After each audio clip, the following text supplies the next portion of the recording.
NBA Finals 2019 3 takeaways from Raptors Game 1 win over Warriors. The Raptors got their first win ever in the NBA Finals with a 118-109 victory over Golden State in Game 1. Pascal Siakam was fantastic and Kawhi Leonard was good even if he wasn't at his best. Toronto now leads the series 1-0. Game 2 is scheduled to tip off Sunday. Every single team in the NBA knows who Kawhi Leonard is and what he can do. And in every series, but the Warriors seemingly forgot about Pascal Siakam. They knew he was there, normally that makes sense. Put your best defense. Geez, that was smooth.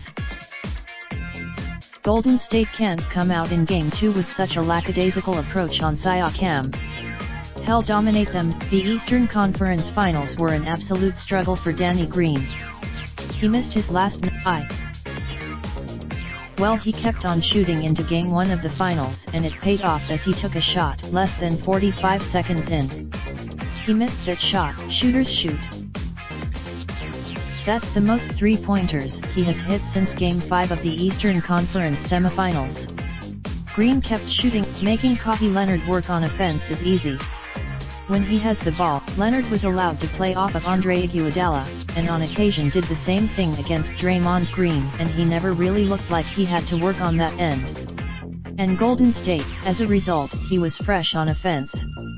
Now, this was not Leonard's best night, and some of that has to do with what the Warriors did.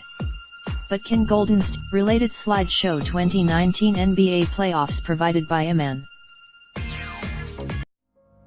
Raindrop, drop top, top smoking, no cooking the hot pot. Fucking on your bitch, yeah, that.